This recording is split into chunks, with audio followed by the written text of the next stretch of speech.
What's up, world? I'm Cameron McKinney, and this is Pop Culture Spotlight, a podcast about the movie The Life of Chuck.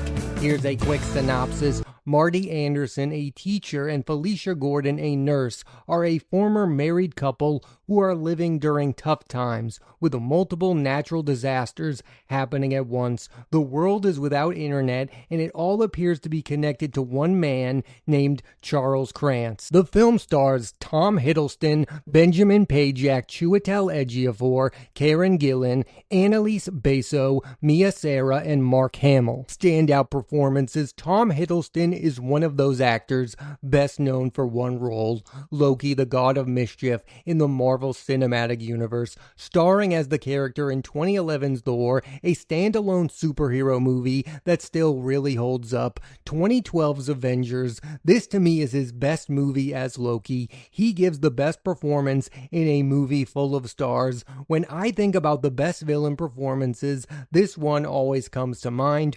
2013's Thor: The Dark World, still one of the worst Marvel movies. 2017's Thor Ragnarok, where they turned Loki into more of a comedic sidekick. 2018's Avengers Infinity War, the fight scene with Thanos is great. Avengers Endgame in 2019, not going to lie, I could do without all the time travel stuff. And the television series Loki, which started in 2021, it's a good show. I like the scenes between Hiddleston and Owen Wilson. Hiddleston's Loki is the best villain by far the MCU has ever had. Let's talk about my favorite non-Loki Tom Hiddleston roles. You have 2011's Midnight in Paris, where he played famed author F. Scott Fitzgerald. He's not in a lot of the movie, but it's a stellar turn. 2013's Only Lovers Left Alive, where he stars Adam, a vampire who is completely over it. He has insane amount of chemistry with Tilda Swinton in this movie. 2015's Crimson Peak, playing Sir Thomas Sharpe. It's my favorite movie from writer-director Guillermo del Toro. And the television series The Night Manager, playing Jonathan Pine, a hotel manager who is working undercover. The first season was in 2016, but a second season is on the way. Getting into his role in The Life of Chuck, he's playing the titular Chuck, but he is not the lead of the movie, which is what I was expecting going into it, and it's a hard performance to judge. But what I got from it is, the thing that doesn't get talked about enough when it comes to Tom Hiddleston is, he has a real showman quality to him, which the movie takes advantage of. For instance, in The Life of Chuck, Chuck breaks out in a dance, and when Hiddleston performs this, I didn't even question it. It made sense to me. Hiddleston is the ideal choice to play Chuck. Chiwetel Ejiofor became well known for his Oscar-nominated performance for the Best Picture winning 12 Years a Slave. I would also like to highlight he's great in two movies in which his co-star is Denzel Washington, and they are Spike Lee's Inside Man and Ridley Scott's American Gangster, not to mention two of my favorites, Alfonso Cuarón's Children of Men and The Martian, once again working with Sir Ridley Scott. In big studio movies, Hollywood uses this guy for villain roles. Ejiofor played Scar in the live-action Lion King, and Mor'du in the Doctor Strange films. In The Life of Chuck, Ejiofor plays Marty, a teacher who is nobly trying to keep spirits high during tough times. There's a real part of me that wishes he was the lead of this movie, because his section is the best of it for me, and in that section, he shares most of his scenes with actress Karen Gillan, who is best known for starring in the Guardians of the Galaxy movies and Avengers Infinity War and Endgame as Nebula, and the recent Jumanji films as Martha. In The Life of Chuck, she plays Felicia, a nurse who during this worldwide crisis wants to reconnect with her ex-husband, played by Ejiofor. She is someone who I don't think has been given enough chances to be in movies like this that are emotional and not super plot heavy. And finally, Mia Sara played a prominent role in a beloved 1980s movie, Ferris Bueller's Day Off, as Sloane. I also just need to say I really loved her performance in Ridley Scott's Legend with Tom Cruise. pose. I mean, she's basically playing the avatar for everything good, which is nearly impossible, but she pulls it off. In The Life of Chuck, Sarah plays Sarah Krantz, Chuck's grandmother, and she really helps sell the connection between the two of them. I would not call Mike Flanagan a household name. He is someone who has a strong following. He's made a lot of horror films, including the Shining prequel Dr. Sleep, which was not a hit at the time, but many people have come back around on it. The thing I hear most people talk about is the writer-director's work on television. You have 2018's The Haunting of Hill House, 2020's The Haunting of Bly Manor, 2021's Midnight Mass, 2022's The Midnight Club, and 2023's The Fall of the House of Usher. He has really taken advantage of the rise of the miniseries. I find his career interesting in that he's prolific, he's successful, his work gets critical acclaim, yet he's never been up for major awards, and a big part of that has to do with he almost exclusively works in the horror genre.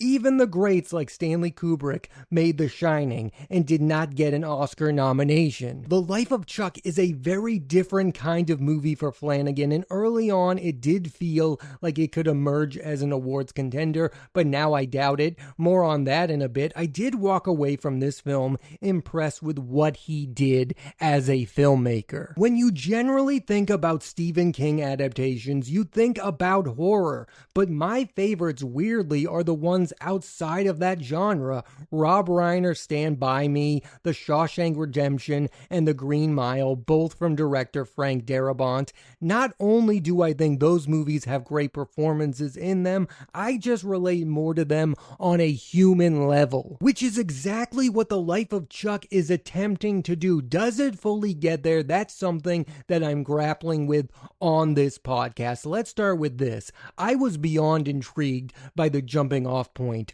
for this movie. I wanted to see where it was going plot-wise. I was impressed with the world building. I did not read the story Stephen King wrote, so I knew absolutely nothing going into this movie. There's a couple of ways to look at this movie, and the most positive way is that it's a lighthearted romp, a feel-good movie that anyone can enjoy. The more complicated way is if you are watching this movie looking for answers, it may not be the movie for you. I would say the answers given to the complicated questions the movie is asking is quaint and simple. I liked the beginning of this movie. The middle, I was waiting to see what we were building towards. The ending for me was a bit of a letdown. It might be unfair to label this a movie where the premise is better than the film itself, but that's where I'm leaning. And that can really be the problem for a movie that relies so heavily on the premise. Yes, everything can work out in the beginning of the movie, but if you don't agree with the ending of the movie, it can almost completely fall apart. Now, I don't believe that is the case with The Life of Chuck, but I do believe for this to be a great movie, the ending had to be great, which it isn't. The Life of Chuck is a tough movie to talk about because I don't want to spoil. I just wanted a better resolution for all of the characters, not just Chuck, which is what the movie settled on, which is okay. But the problem is the movie throughout was not just about Chuck. It's an ensemble piece that by the end only concludes the story of one character. I was more than willing to just be invested in Chuck's arc, but the movie got invested in these other characters, and for me, they were not given proper endings. It's my biggest gripe with this movie. I do genuinely like the movie The Life of Chuck. It's enjoyable and entertaining. It's a very good movie that I think had the possibility of being great. I will also admit to being a bit of a cynic when it comes to movies and can fully understand if someone were to get swept up in the emotions of this movie and found it to be profound in some way. I just thought while watching it that we were headed headed towards something way more complicated than where we were actually headed. I'm also not bothered by the feel-good nature of the movie. I didn't want the movie to be darker. I didn't want it to be more intense. I just wanted it to be different than it actually was, and maybe that's on me ultimately. Honestly, my expectations going into this movie was that it was going to be a showcase for Tom Hiddleston, but then I realized it's not that kind of movie. And that gets me to this, Oscar chances. This is a movie that was at one point gaining awards traction. At one point, it won the Audience Award at the Toronto International Film Festival, aka TIFF, which made sense because it's a crowd-pleasing film. However, for that to lead to an Oscar nomination, the movie needed to somewhat be a hit, and The Life of Chuck was not. At the box office, it made $11.5 million. My expectations for this movie were risen because I had heard actual hype around this movie that did not do the movie any favors. Awards buzz can be both a blessing and a curse for a movie because it gets you to go, I have to see this movie. I think it could be a real Oscar contending film, and it could be one of the major movies of the year. The downside being, if it's not one of those movies, if it's not culturally relevant, it will just be remembered as a movie that could have been. And I feel like that is the fate of this movie, The Life of Chuck. For a quick minute, we were told this movie is coming. It's been held back for a bit, but when it does come, it's going to be a big deal. And here we are, and not that many people have seen the movie The Life of Chuck. And I really don't know why that is. That's why I'm so confused by the whole Mike Flanagan thing. He seems to have this army of internet supporters because of his work in the horror genre. I just thought more of those people were going to see this movie, that he was going to get support. I thought in reality this could be a movie that gets Mike Flanagan an Oscar nomination, and now there's absolutely no way that is going to happen. Nor in my heart to heart do I think it actually should happen. I just thought the movie was going to be big enough, that it was going to be seen by enough people to be in the Oscar conversation. The other reason that many people believed this movie was going to do well at the Oscars was because it was bought by Neon, who have released Parasite and Anora, two Best Picture winning films. I really don't know what the future of this movie is going to look like. Is this going to be a movie that people find in the future? Are people going to watch this movie because Mike Flanagan is going to continue to be a bigger and bigger filmmaker?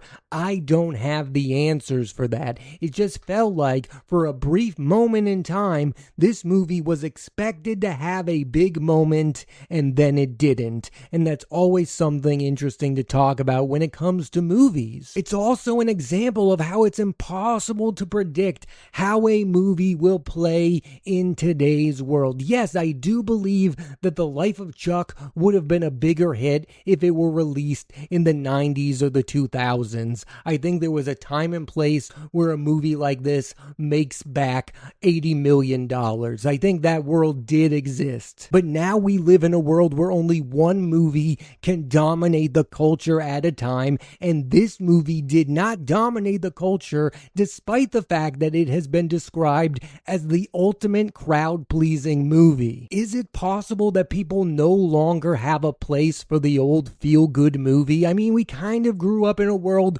where the Forrest Gumps were a huge hit. That was a feel-good movie. Despite how you feel about Forrest Gump, it did take over the culture. Now, this was never going to be Forrest Gump, but I thought it would be something more than what it is. The other thing that this movie is lacking is real star power. No offense to Tom Hiddleston, he is a very good actor, but he is known for being Loki. He is not somebody I would describe as a movie star.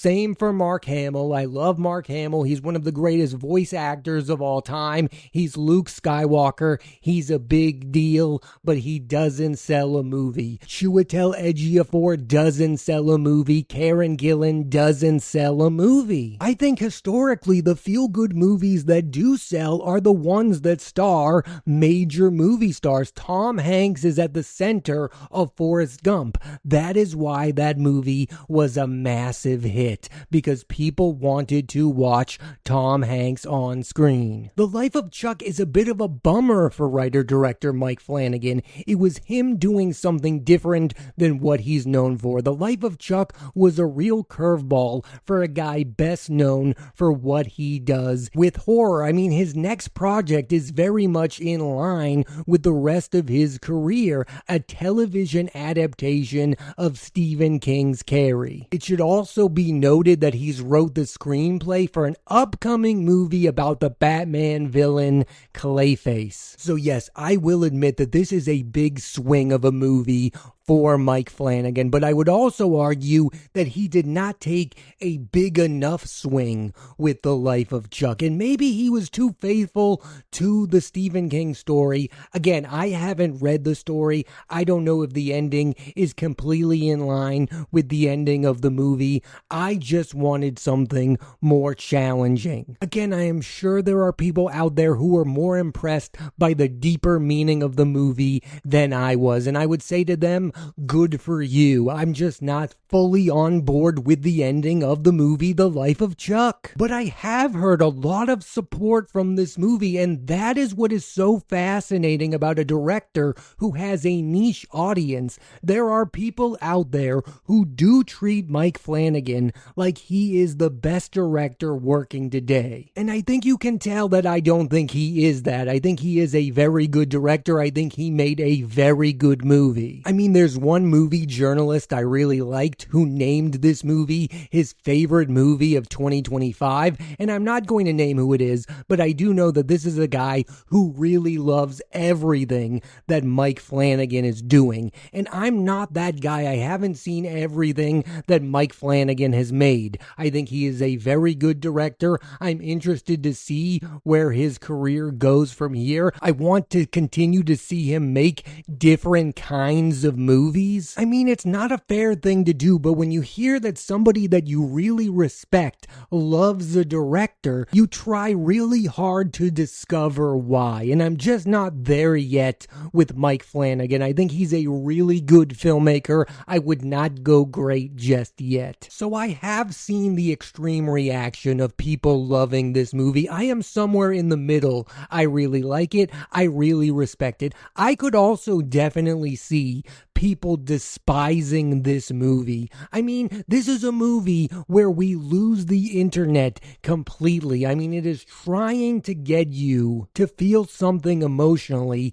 and all it could come up with, what if the world didn't have internet? I could fully understand somebody watching that and being really annoyed by that. Yes, there is a part of me that thinks that the world would completely fall apart if we did not have internet, but there's also a part of me that thinks that we could get over it. I would suspect the people most annoyed with that internet subplot would be younger audiences. Like, I think they would be annoyed by the fact that we think the internet is such a huge deal, that it would be so life-altering if we no longer had the internet. Yes, you're probably right about that, but maybe we don't need to see that on film. I thought one of the most intriguing scenes of this movie is when Karen Gillan's character, Felicia, is having a conversation with one of her coworkers about the tough times that people are having, and they are asking the question, are more people getting a divorce or are more people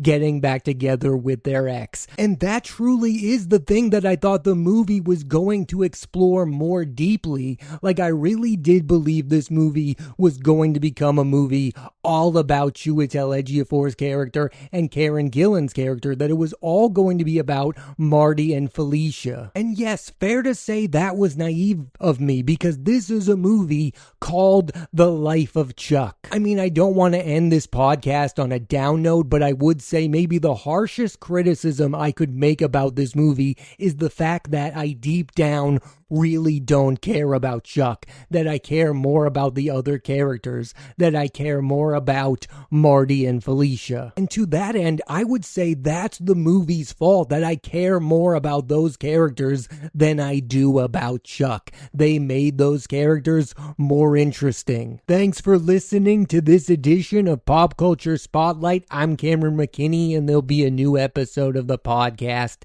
every Thursday on Apple Podcasts and Spotify. I recommend you check out the movie The Life of Chuck. Next week on the podcast, I'm talking about the movie Weapons from writer-director Zach Kreger, starring Julia Garner, Josh Brolin, Alden Ehrenreich, Benedict Wong, Austin Abrams, Carrie Christopher, and Amy Madigan. So tune into that, and please rate, review, and subscribe.